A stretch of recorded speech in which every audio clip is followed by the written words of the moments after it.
সুপ্রিয় দর্শক, আপনারা দেখছেন ইভানিউজ 24। আপনাদের জন্য একটি গুরুত্বপূর্ণ আপডেট নিয়ে আসি। হ্যাঁ, এটি বাংলা আবাস যোজনার গুরুত্বপূর্ণ আপডেট। আপনারা এখন অবগত রয়েছেন যে এখন বলা হচ্ছে বাংলার বাড়ি।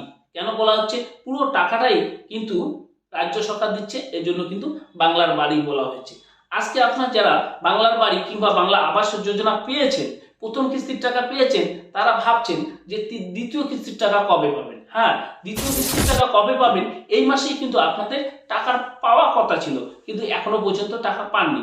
তাহলে আপনারা এই টাকা কবে পাবেন, আজকে আমরা এই ভিডিওতে এভিডেন্স সহ এবং প্রুফ সহ আপনাদের দেখিয়ে দেব।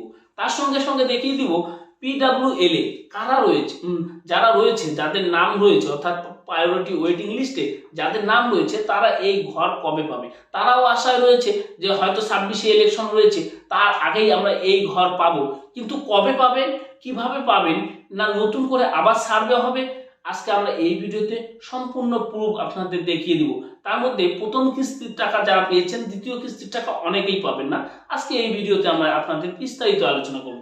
তাই বলবো, ভিডিওটি আপনারা না টেনে শেষ পর্যন্ত দেখবেন। একটু আগে বলেছি বাংলা আবাস যোজনা এবং বাংলার বাড়ি। আপনাদের এই বিষয়টা একটু পরিষ্কার করে জানিয়ে দিই। বাংলা আবাস যোজনা অর্থাৎ PMOY যে প্রকল্পটি ছিল, এটা আজকের নয়, এটা কিন্তু একদম পুরানা প্রকল্প। ইন্দিরা গান্ধী যোজনা থেকে শুরু হয়েছে এই প্রকল্প, কংগ্রেস আমল থেকে শুরু হয়েছে। এই প্রকল্পে কিন্তু সাধারণ মানুষের, অর্থাৎ যারা উপরে মাথার উপরে ছাদ নেই, যারা ঘর করতে পারে না, তাদের জন্য এই প্রকল্প তৈরি করা হয়েছে। সেখানে আমরা দেখতে পেয়েছি কিছুদিন ধরে এই যে মোদী সরকার, BJP সরকার বাংলাকে বঞ্চনা করে রেখেছে। কিসের নামে বঞ্চনা করে রেখেছে? দুর্নীতির নামে বঞ্চনা করে রেখেছে। আমাদের এখানে প্রশ্ন, আমাদের প্রশ্ন নয়, একদম সাধারণ মানুষের প্রশ্ন। একটা আপনাকে প্রশ্ন করা হচ্ছে, আপনার বাড়ির পাশের মানুষ একটি ঘর পেয়ে দুর্নীতি করেছে। ধরে নিলাম আপনার বাড়ির পাশের মানুষ একটি ঘর পেয়ে দুর্নীতি করেছে, সেখানে আপনি কোনো দুর্নীতি করেননি, আপনি ঘর পাওয়ার যোগ্য, আপনি নিরীহ ব্যক্তি, আপনার ঘর নেই। তাহলে সেই অন্যায়টা আপনি কেন মেনে নেবেন? তার দায়বদ্ধতা আপনার কি যায় আসে? তিনি অন্যায় করেছেন, তার শাস্তি হবে, কিন্তু আপনি কেন এই তার দায়বদ্ধতা মাথা পেতে নেবেন? তার অন্যায়টা আপনি কেন মাথা পেতে নেবেন? তার দোষটা আপনি কেন মাথা পেতে নেবেন? কথাটা যদি সঠিক হয় অবশ্যই কমেন্ট বক্সে লিখবেন। সে তেমনই এখানে কেন্দ্র সরকার কিন্তু দেখাচ্ছে যে দুর্নীতি হয়েছে, দুর্নীতির কথা বলে বাংলাকে, লাখো লাখো মানুষকে কিন্তু বঞ্চিত করে রেখেছে। তখনই এখানে মুখ্যমন্ত্রী মমতা বন্দ্যোপাধ্যায়, অর্থাৎ রাজ্য সরকার মমতা বন্দ্যোপাধ্যায় চিন্তা করলেন সাধারণ মানুষের, যারা দুস্থ রয়েছেন, যাদের ঘর নেই, যাদের মাথার উপরে ছাদ নেই, তাদের কথা চিন্তা করলেন। যে সেন্ট্রাল সরকার তো বঞ্চিত করে রেখেছে, সেই সেন্ট্রাল সরকার শুধু একাই কিন্তু সেই টাকা দিত না, 60% দিত সেন্ট্রাল সরকার এবং 40% দিত রাজ্য সরকার। তারপরেও সেই 60% করেও, বন্ধ করেও দিয়েও কিন্তু তাদের শান্তি হয়নি। আপনারা জানেন 100 দিনের টাকাও কিন্তু এখনো পর্যন্ত এই সেন্ট্রাল সরকার দেয়নি। তারপরেই মুখ্যমন্ত্রী যখন চিন্তা করলেন, তখন ভাবলেন আমার রাজ্যের মানুষকে আমাকেই দেখতে হবে। তারপরেই কিন্তু 12 লক্ষ মানুষকে কিন্তু ঘর দিলেন।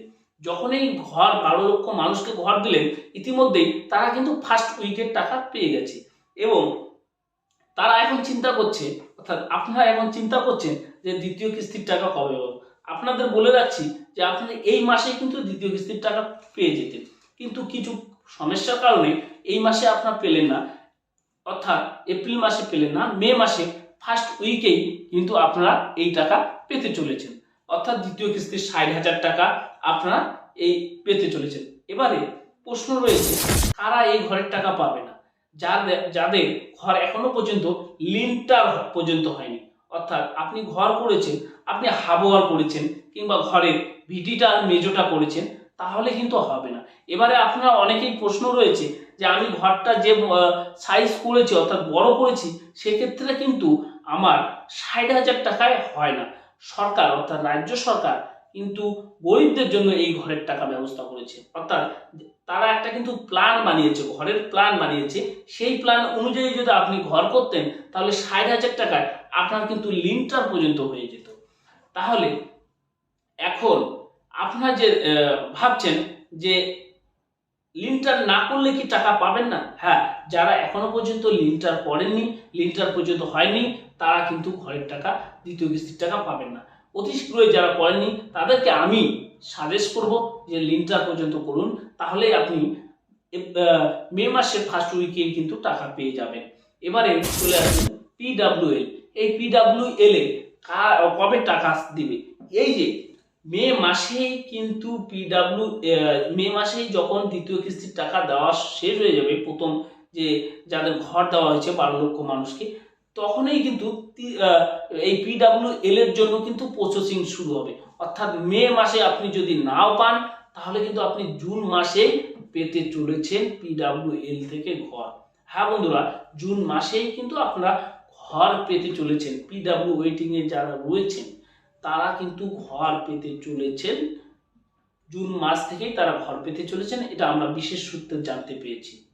ভিডিওটি দেখছেন, আপনি একজন সচেতন নাগরিক হিসাবে আপনার নিচে কমেন্ট বক্সে অবশ্যই কমেন্ট করে জানাবেন আমাদের এই সেন্ট্রাল সরকার অর্থাৎ বিজেপি সরকার অর্থাৎ মোদী সরকার আমাদের দীর্ঘদিন ধরে এই বাংলাকে বঞ্চিত করে রেখেছে বিভিন্ন প্রকল্পের মাধ্যমে। আপনাদের বড় উদাহরণ দিচ্ছি দুটা।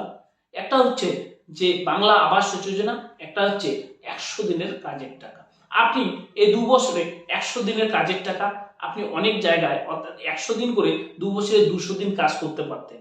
আপনার কিন্তু সেই অর্থটা বাড়িতে আসতো, আপনি কিন্তু সেই অর্থ দিয়ে আপনার অনেক কিছু আপনি করতে পারতেন।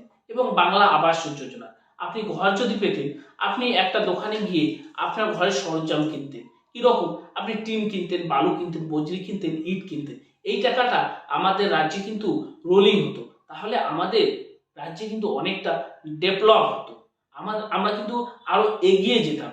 অর্থাৎ আমরা কিন্তু প্রকৃতভাবে দেখতেছি। আমি প্রশ্ন রাখছি, আমি এখানে সেন্ট্রাল সরকারকে প্রশ্ন রাখছি, আমরা তো যারা সাধারণ মানুষ রয়েছি তারা তো কোনো অন্যায় করেনি, তারা যারা সাধারণ মানুষ রয়েছে তারা তো কোনো অন্যায় করেনি, তাদেরকে কেন বঞ্চিত করা হয়েছে?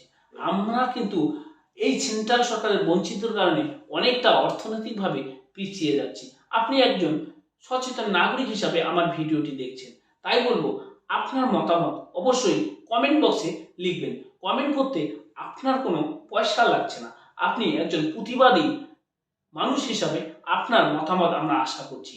ভিডিওটি আপনি যদি এতক্ষণ দেখে থাকেন তাহলে অবশ্যই ভিডিওটি আপনার পছন্দ হয়েছে, আপনার ভালো লেগেছে। তাই বলবো আপনি যদি এখনো পর্যন্ত চ্যানেলটিকে সাবস্ক্রাইব করেননি, অবশ্যই আমার চ্যানেলটিকে সাবস্ক্রাইব করে রাখুন, বেল বাটনটি অন করে রাখুন আমাদের ভিডিওগুলো প্রতিনিয়ত পাওয়ার জন্য। ভালো থাকবেন, নমস্কার।